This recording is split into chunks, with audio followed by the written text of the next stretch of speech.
What's up, everyone out there? Welcome back to the Phantoms Fanatic YouTube channel. I am back with another review, and this week we are reviewing The Northman, starring Alexander Skarsgård. Please do not blame me if I'm mispronouncing these. I'm trying my best, because some of these are Nordic actors, or European actors, and I don't know how to pronounce the names the best that I can, so cut me some slack, please. Anya Taylor-Joy, Willem Dafoe, Nicole Kidman, and Ethan Hawke. And it was directed by Roger Eggers. The plot of this film is that Prince Elmleth, I don't know how to pronounce. Pronunciation is not my key. A son of a king, who he wants in the Nordic Viking times. That's one of my favorite fucking aspects of this movie.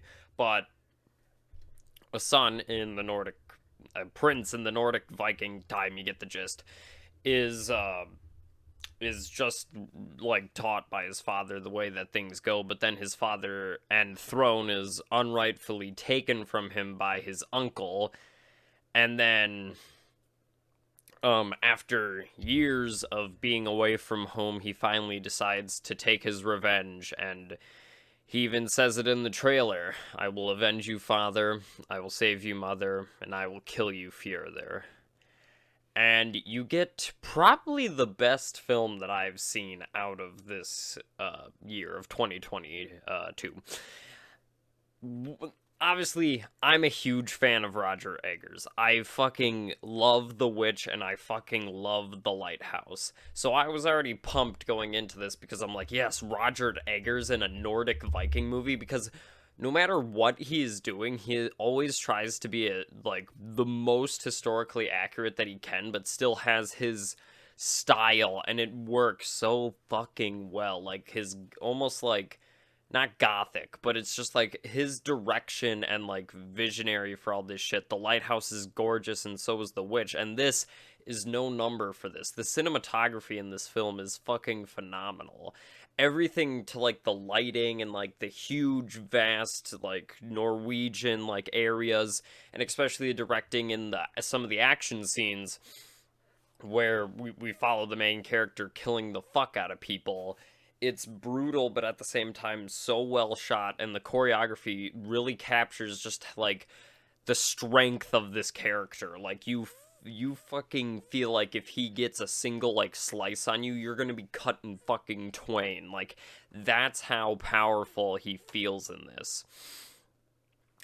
Obviously, this plot is Hamlet. It's that kind of situation, but where I feel like the plot is relatively standard in this film, don't get me wrong, but they throw enough like twists and curves into it where you can kind of see and know what's gonna happen in the film, but they change up the style from like these regular like vengeance flicks kind of like this, and that really gives like a nice, like, you're surprised in some moments of what occurs, but then other moments not as much. But I feel like it still works well because of the cinematography, because of the directing, because of the writing, and because of the actors. Like, Alexander Skarsgård is amazing as this main character. Like, all of them, and especially Anya Taylor-Joy, Willem Dafoe, Ethan Hawke, Nicole Kidman, all of them have this like Nordic accent, which just makes them like, as they're talking about like the All-Father and Odin, and I will go to Valhalla, like, they capture like the furious rage these Nordic Vikings would have, and each of them like sells their lines so well. And like, Alexander Skarsgård has some like great monologues, same thing with Ethan Hawke, and Nicole Kidman and Anya Taylor-Joy are still, they're still fucking really working well in this, because they both act their asses off, and it's such impressive to see. It just, I love this kind of dialogue though, where like it's like super like time era stuff, like The Lighthouse and The Witch. It was like that kind of dialogue I love, where like there's just like these pro quo of monologues after another as they're like speaking in this audacious accent, but hearing it in this like Nordic Viking setting and seeing all of this like all of these people dressed up like this, like this movie is just an eye gore for like Nordic Viking shit, which I'm not the hugest fan of, but when I see it like done like this, I fucking love it.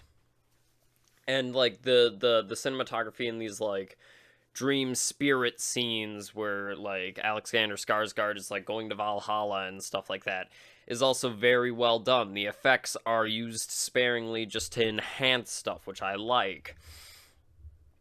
Yet again, all the actors do a good enough job, and even though, like I said, the plot didn't surprise me in some areas, but due to the fact that I was invested from the actors and from just how the film surprised me in like little areas that didn't need to completely surprise me in, and when you see this like final battle, it is so like you're just like yes, like you're kind of it's hard, like you root for the main character, but you then still like it's like Ethan Hawke's character, who's the villain, is still given some like motives and stuff like that. Like neither of them are a good side, which I think that's super compelling and interesting because, not to spoil anything, like it's revealed. How do I say it? Like you realize that both sides are not necessarily good or bad, but then like especially the relationship that forms between Anya Taylor-Joy's character and Alexander Skarsgård. It kind of comes out of nowhere, but I feel like through the film, it's built up enough to where you're not surprised that it happens, such as.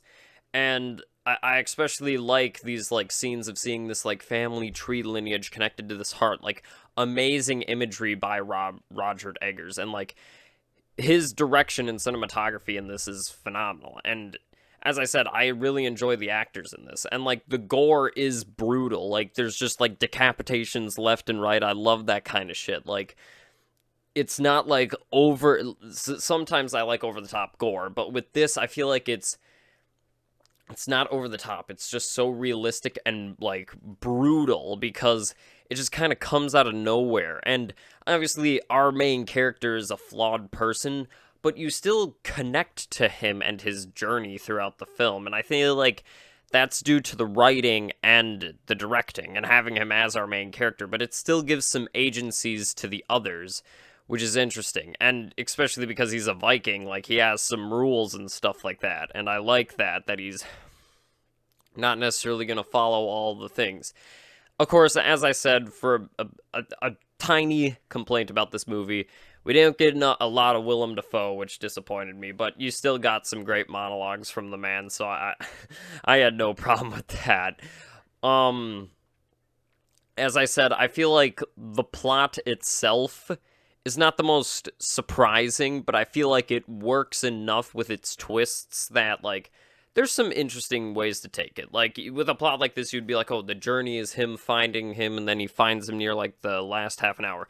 They do something different than that, which I really do enjoy. And, of course, you immediately get set up to why this character has such a vengeance because of his upbringing, especially what his father was saying to him, like, you must die in battle to go to Valhalla, and, like, you must work with fate and destiny on your side. Like, all of this dialogue, which could seem coming off as, like, philosophical prose, but I feel like due to the fact that it's historically accurate and due to the actor's portrayal of the dialogue, I feel like it works so well with the film overall.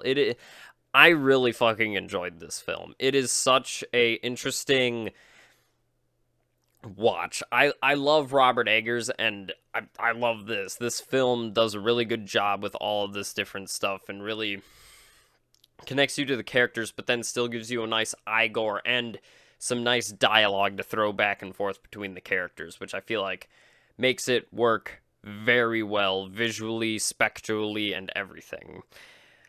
But yeah, I definitely recommend that you see this one. If you like Robert Eggers, you're gonna like this one. But I also say that it's a pretty interesting and like entertaining flick a vengeance flick that I would recommend. It takes some turns from the basic plot that you wouldn't expect, and I like those.